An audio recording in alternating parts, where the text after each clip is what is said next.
উদ্যানখনত অসমৰ প্ৰায়বোৰ থলুৱা বাঁহৰ উপৰিও পাহাৰীয়া ৰাজ্যকেইখনৰ বিভিন্ন প্ৰকাৰৰ বাঁহ উপলব্ধ হ'ব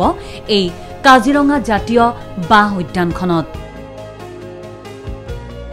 অসমৰ জাতীয় জীৱনৰ এটা অত্যন্ত গুৰুত্বপূৰ্ণ অংগ বাঁহ আৰু বেত নোহোৱাকৈ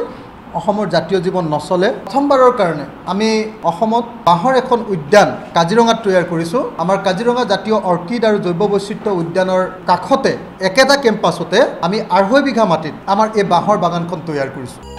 কাজিৰঙাৰ কহৰাত থকা কাজিৰঙা জাতীয় অৰ্কিড উদ্যানতেই হ'ব এই বাঁহৰ উদ্যান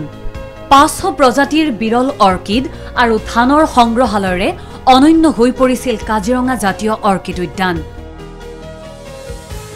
কাজিৰঙা জাতীয় বাঁহ উদ্যানৰ সমান্তৰালকৈ নিৰ্মাণ কৰা হৈছে এক জাতীয় সংগ্ৰহালয় এই সংগ্ৰহালয়টোৰ নাম হ'ব অসম জাতীয় সংগ্ৰহালয় উত্তৰ পূৰ্বাঞ্চলৰ 97টা জাতি জনগোষ্ঠীৰ ঐতিহ্যৰে ভৰা সংগ্ৰহালয় হ'ব এইটো ভাষিক অসমীয়া লোকসকলকে ধৰি বিভিন্ন জাতি জনগোষ্ঠীৰ জীৱন ধাৰণৰ সামগ্ৰী সংৰক্ষিত হ'ব সংগ্ৰহালয়ত এটা অসম আৰ্হিৰ ঘৰত হ'ব এই বিশেষ সংগ্ৰহালয়টো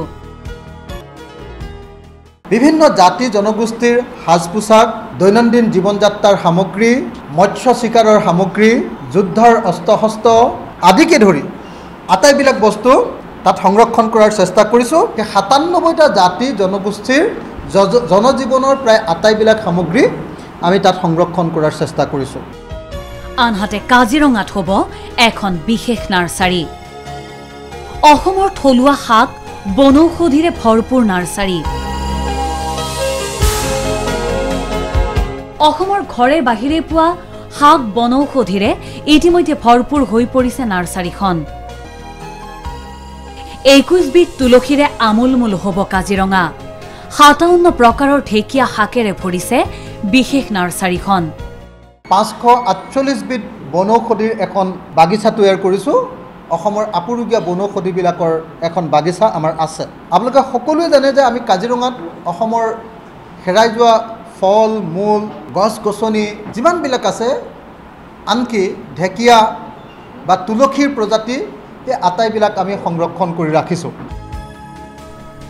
হেলছ বনপিঠা জেতুলি পকা চিৰতা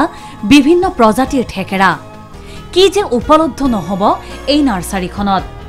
ক্ৰমাৎ অসমৰ জনজীৱনৰ পৰা নাইকিয়া হৈ যাবলৈ ধৰা শাক বনৌষধিৰে ভৰপূৰ হৈ পৰিছে এই বিশেষ নাৰ্চাৰীখন অসমৰ জাতীয় উদ্ভিদ হলুঙৰ পুলিবোৰো ঠন ধৰি উঠিছে চিয়ানাহৰৰ পুলিবোৰেও এটি দুটিকৈ পোখা মেলিছে আৰু ঠিক এনেদৰেই বিশ্বৰ বিভিন্ন পৰ্যটকৰ বাবে আকৰ্ষণৰ কেন্দ্ৰবিন্দু কাজিৰঙাত এপদ এপদকৈ নিৰ্মাণ হৈছে কাজিৰঙা জাতীয় অৰ্কিড উদ্যান আৰু তাৰ ভিতৰত থকা অসংখ্য সংগ্ৰহালয় তথা সংৰক্ষিত অঞ্চলবোৰ অহা 14 অক্টোবৰত কাজিৰঙা জাতীয় অৰ্কিড উদ্যানথলীত উদ্বোধন কৰা হ'ব বাঁহ উদ্যান বিশেষ সংগ্ৰহালয় আৰু এই বিশেষ নাৰ্চাৰী অৰ্কিড আৰু জৈৱ বৈচিত্ৰ্য উদ্যানৰ তৃতীয় বৰ্ষপূৰ্তি 14 অক্টোবৰত আমি অসমৰ জনজীৱনলৈ কৃষক মুক্তি সংগ্ৰাম সমিতিয়ে 3টা নতুন উপহাৰ দিব খুজিছোঁ ব্যুৰো ৰিপৰ্ট DY365